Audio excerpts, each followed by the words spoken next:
бабадан қалған жолда шыңдалғанбыз, атаның дәстүрінен үлгі алғанбыз. Оларды естен қалай шығарайық, мың байдан өсіп өніп мың болғанбыз.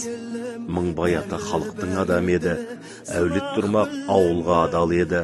Әрбір үйдің жағдайын қамын ойлап, алаңдаған ақылгөй дана еді. Көп еді ізгі жолын байқағаным, келеді ерен ісін қайталағым.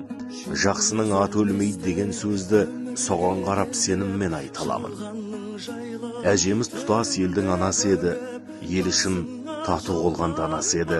Мықтыларды түсіріп тәубесіне әлсіздердің қолдаушы панасы еді.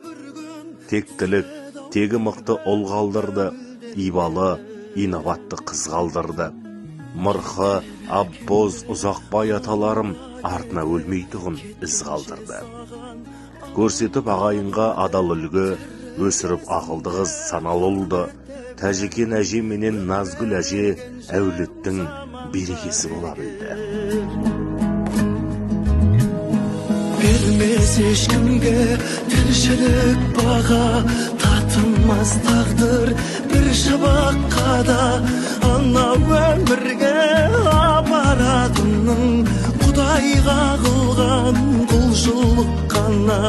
Ана өмірге апаратының Құдайға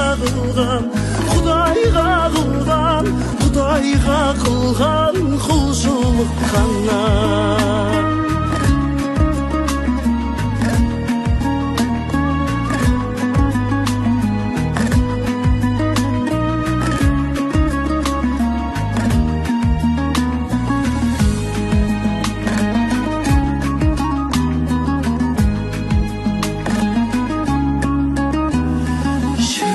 Таусылса әттеңін ғана, салқын күндердің сәттерін қара.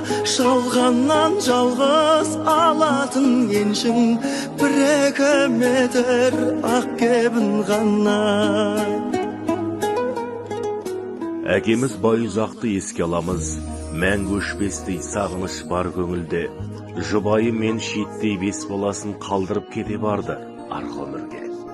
Жаратқанның жазуы өктем екен, тағдырға пенде иман еткен екен. Ақырет сапарына аттанғалы 40 жыл зулап өтіп кеткен екен. Шүкір ғой, біз далада қалған жоқпыз, ағайыннан алысқа барған жоқпыз. Әжеміздің еркелеп құшағында мықты болдық, бір жетім болған жоқпыз. Әкеміз түпкірінде санамыздың, әр қашан есімімізге аламыз мың. Бәрімізді жеткізді осы күнге, төзім арқасында анамыздың. Ұрпағы ұлағатын ұға білді, шүкір ғой, қиындықтан шыға білді. Бес баласы бүгінде азамат боп, әкесінің атынан дұға қылды. Бүгінгі ас ағайынға тәлім болсын, көпшіліктің дұғасы қабыл болсын.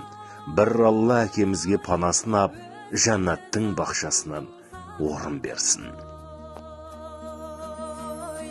Әке шын